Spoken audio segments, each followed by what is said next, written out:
Hello and welcome to Minor Incidents, episode 16, covering Major Crime, season 2, episode 16, Risk Assessment.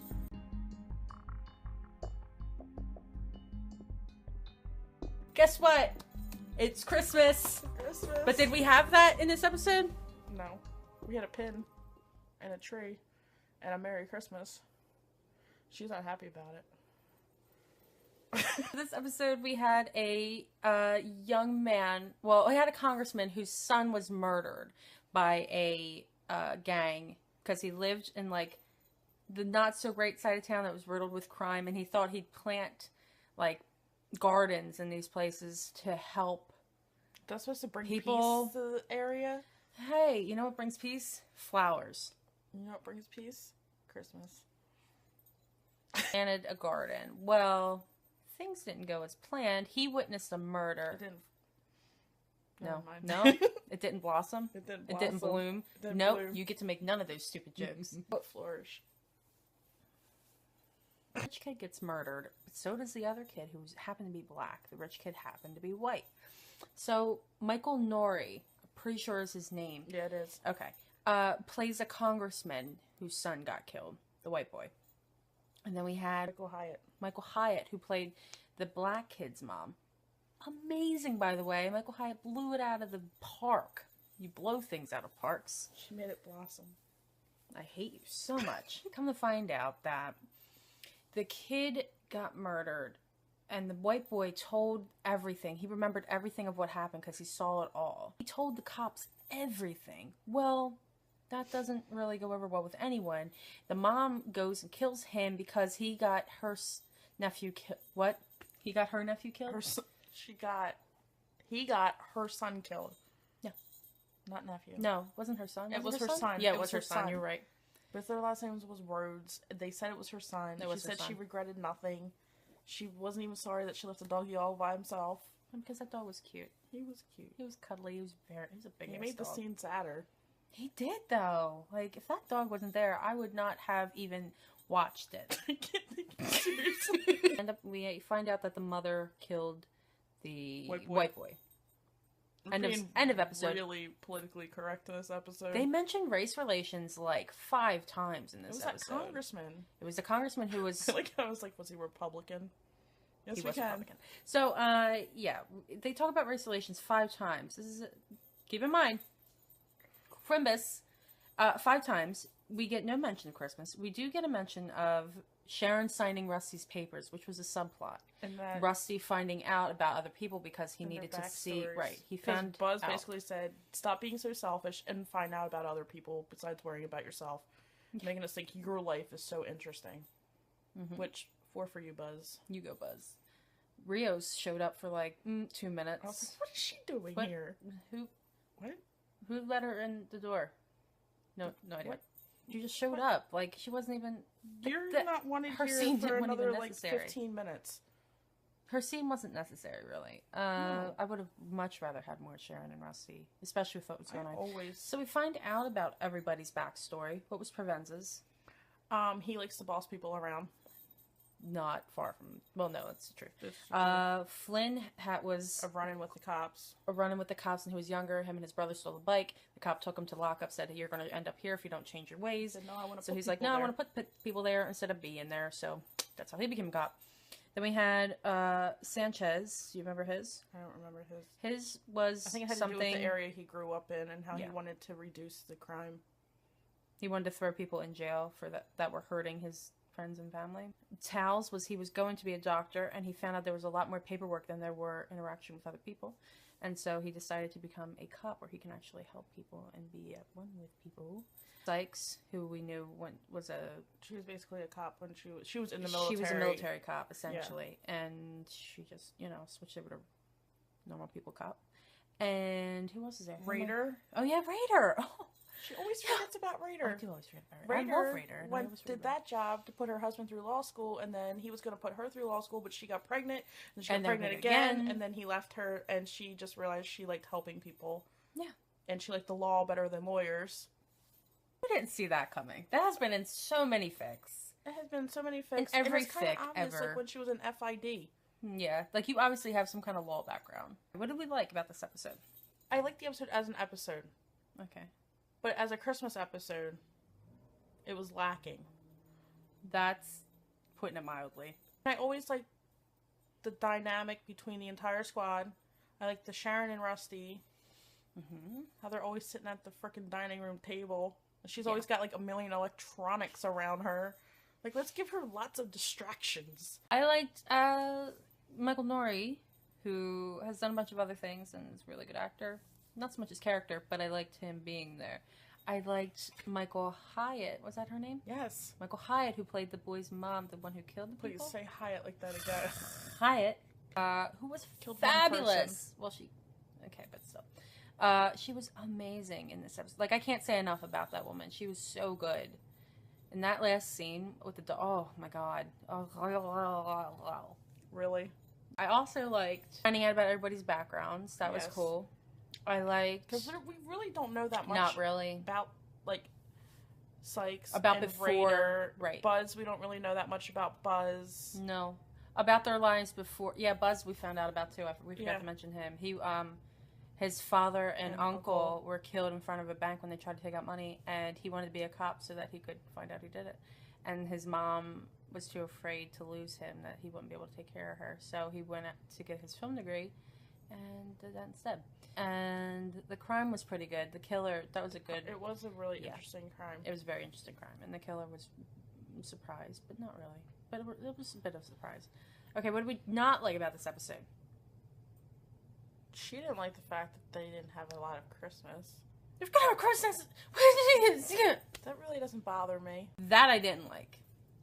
I also didn't like... I said it. She don't think it was as much as I think it was. About Fritz being out of character. Fritz was back, but I thought he was a bit out of character. I really didn't care either way about Fritz. I mean, I like Fritz, but, you know, you have to take in consideration the case that they're working on. That's true. And the congressman being a bit racist and all the other good stuff. But, so that's kind of... Yeah. But even when he was in that room with just Sharon and Provenza and Taylor, he was, like, not Fritz. Because the congressman... No. I think it was to stress from the case the fact that it's Christmas, everyone has to work. We didn't know that, though. We didn't know it was Christmas, except for one Merry Christmas. Shut up. You didn't like the fact that you didn't understand the fact why Rusty was following them around. Rusty was following them around because they were trying to see if they could trust him and if he was going to follow directions in order to get Sharon to sign these papers. And that's fine. So he can go undercover. And that's fine, but this was a crime scene. Yeah, Sharon doesn't leave the office. Okay, but do you understand what I'm saying? This was a crime scene with gangs. That's why he could have been shot. That's why he wasn't in the room. No, I mean when they were outside. Yeah, that's what I'm talking about. Yeah, the area they were in was a gang-riddled area. He could have been shot. No. Yes. No one's going to come near him. Do you remember where I used to live? Yeah, you lived in the ghetto. Yeah, did you like being there? I was only Did you think I was going to get shot? Did you think you were going to get shot? No. Yes, she did. Yes, no, I didn't. She didn't want to say, but she did. No, I didn't. She's just trying to prove her point by making up things. I'm not making it up. I can read your mind. You lived in the ghetto for how long, and you never once got shot? Yes, I did. No, I got shot at. No, you didn't. Yes, I did. Lies. No, I did. Lies. I did.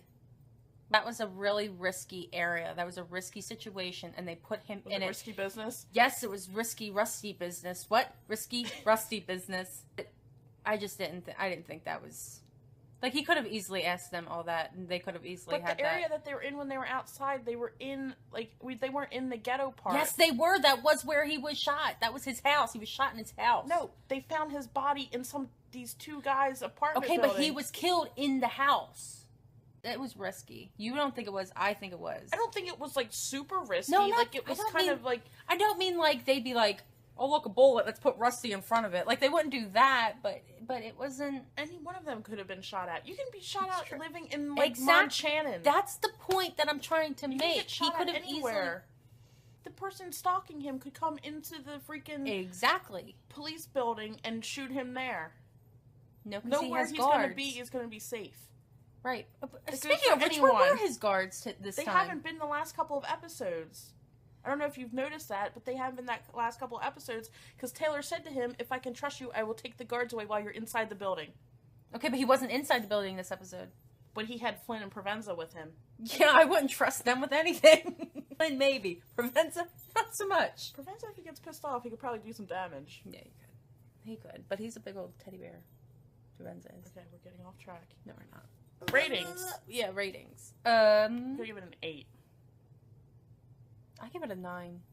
If it wasn't Really? a Christmas episode, I'd give it... No, I'd give it about an 8. Because if it wasn't a Christmas episode, I'd give it a 9. I'm never gonna hear the end about this. But seriously, though, like, you guys could have really made it funny.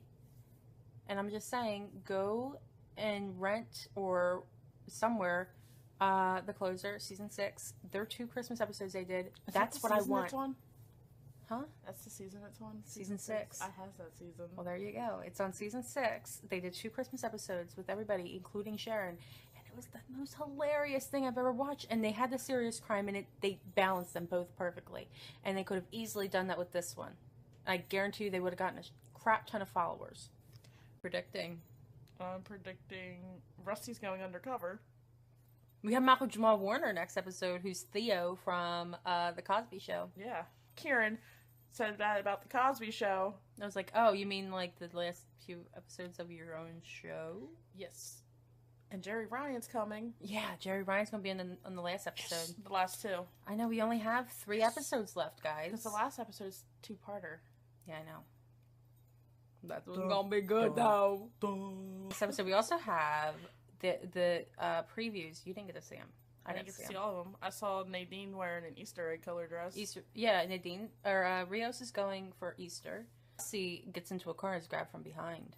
What? Yeah, see? What? You didn't see that part. What? He sits in the car with a bulletproof vest on, like he's undercover, or not undercover, but like, yeah, undercover. And somebody grabs him in the back seat from behind and like grabs his face. Was it you? Yeah. This episode, we have season 2, episode 17, titled Year-End Blowout. There's going to be a sale on Everything's half price. I'm getting Michael Tao. I made a towel joke, but I refrained. Thank God. All right, that's about it from us. Half price towels. No.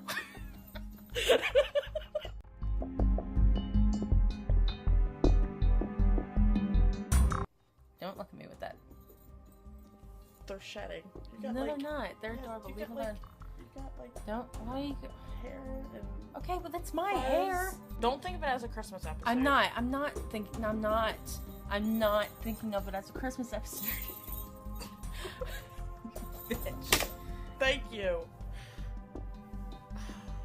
Yeah, so now you get all this now. You happy? Are you happy now? It's all staticky McGee. Now I don't have a distraction. Yes, you do. Now you got my static.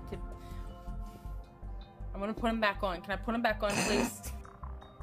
For someone who hates Christmas, you're really hell-bent on Christmas No, because episodes. if it's a Christmas episode and you're gonna say it's a Christmas episode, you're gonna have Christmas trees and happiness and haha. You better make it about Christmas. You better at least say, hey, look, it's Christmas, instead of a pin and like trees around.